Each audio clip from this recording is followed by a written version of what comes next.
Indo German project మరియు Telangana agriculture విశ్వవిద్యాలయం సంయుక్తంగా వేములవాడలోని సేవ్స్ సహకారంతో డేటా ఆధారిత సాంకేతికల ద్వారా వాతావరణ మార్పులు, సంబంధిత సమాచారం మరియు పంట పెట్టుబడులు తగ్గించి వ్యవసాయ దిగుబడి పెంచడంపై రైతులతో అవగాహన సదస్సు నిర్వహించారు. వేములవాడలోని సేవ్స్ కార్యాలయంలో శుక్రవారం వాతావరణ వ్యవసాయంపై డేటా ఆధారిత సాంకేతికతల ద్వారా వర్క్షాప్ నిర్వహించారు. ఈ వర్క్షాప్ లో ప్రొఫెసర్ జయశంకర్, తెలంగాణ రాష్ట్ర వ్యవసాయ విశ్వవిద్యాలయం, అగ్రిహబ్, ఫ్రాంక్ఫర్ట్, HHI, జర్మనీ వ్యవసాయ శాఖ, ITE అండ్ C శాఖ, నాబార్డ్, సేవ్స్, NGO, మంగళ్లపల్లి, మామిడిపల్లి, కోన్రాపేట్, రామయ్యపేట SPO నుంచి రైతులు, మహిళా రైతు ప్రతినిధులు మరియు స్టార్టప్ కంపెనీలు పాల్గొన్నారు. ఈ సమావేశంలో తెలంగాణలో వాతావరణ వ్యవసాయాన్ని వేగవంతం చేయడానికి ప్రత్యేకంగా BMEL ప్రతినిధులతో ప్రాజెక్టును ప్రారంభించేందుకు చర్చ జరిగింది. డేటా ఆధారిత సాంకేతికల ద్వారా ఈ ప్రాజెక్టు రైతులకు మెరుగైన నిర్ణయం తీసుకునే వ్యవస్థను అందిస్తుందని, వ్యవసాయం ద్వారా రైతులు మంచి నిర్ణయాలు తీసుకోవడంలో సహాయపడుతుందని నిర్వాహకులు తెలిపారు. ఈ ప్రాజెక్టు తెలంగాణలో వాతావరణ వ్యవసాయాన్ని అభివృద్ధి చేయడంలో, రైతుల జీవన ప్రమాణాలను మెరుగుపరచడంలో సహకరిస్తుందని, ప్రాజెక్టు ఈ ప్రాంతంలో చేపట్టడానికి వేములవాడ మాజీ శాసనసభ్యులు చెన్నమనేని రమేష్, జర్మనీ సంస్థలు మరియు అగ్రికల్చర్ విశ్వవిద్యాలయం అధికారులతో భాగస్వాములు కావడానికి కృషి చేస్తుందని తెలిపారు.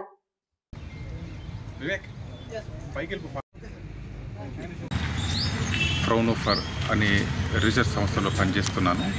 దాంతోపాటు FAO అండ్ ITU యుఎన్కి సంబంధించిన స్టడీ గ్రూప్లో digital technology and IoT working గ్రూప్లో నేను చైర్పర్సన్గా పనిచేస్తున్నాను. మా గ్రూప్ యొక్క ఉద్దేశం ఏంటంటే ఇప్పుడు ఉన్న డిజిటల్ టెక్నాలజీ సన్నకారు, చిన్నకారు రైతులకి ఉపయోగపడాలని మా యొక్క ముఖ్య ఉద్దేశం.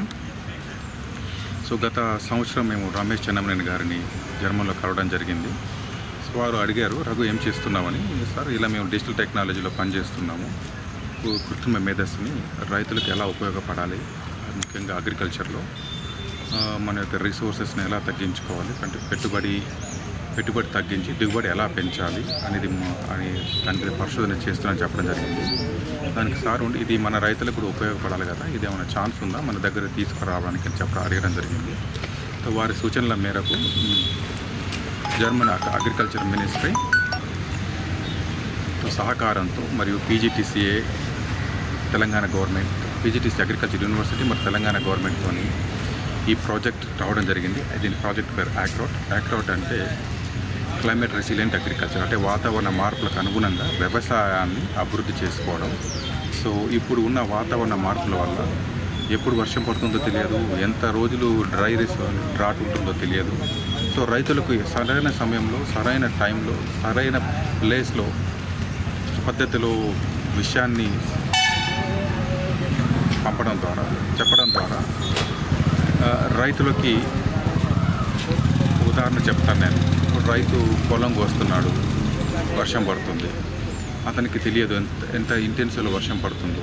లేదు మార్కెట్ తీసుకెళ్ళిపోతాడు, మార్కెట్ తీసుకెళ్ళినప్పుడు వర్షం పడుతుందా లేదా, రైతుకు ముందే సూచనలు ఇవ్వడం అనమాట. వాతావరణ పరిస్థితుల గురించి కానీ, అతను వాడే ఎరువుల గురించి కానీ, వీటన్నిటి మీద రైతులకు సూచనలు ఇస్తూ పంట దిగుబడిని పెంచడం మరియు పంట పెట్టుబడిని తగ్గించడం అనేది మా ముఖ్య ఉద్దేశం.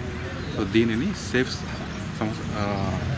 సహకారంతో NGOతో కలిసి మేము ఈ రాజన్న సిరిసిల్ల జిల్లాలో ఐడెంటిఫై చేసి ఇక్కడ కొన్ని గ్రామాల్లో ఇంప్లిమెంట్ చేయడం జరుగుతుంది. ఈ ప్రాజెక్ట్ యొక్క ముఖ్య ఉద్దేశం రైతులకి ఇప్పుడు ఉన్న టెక్నాలజీని అందుబాటులో తీసుకురావడము మరియు ఈ 22 నెలల్లో ఈ రైతులకు ఉపయోగపడే ఒక ఫ్రేమ్వర్క్, ఒక హబ్, డేటా హబ్ను తయారు చేయాలని మా ముఖ్య ఉద్దేశం. పరిశోధన సంచాలకులు ప్రొఫెసర్ జయశంకర్, తెలంగాణ రాష్ట్ర వ్యవసాయ విశ్వవిద్యాలయం.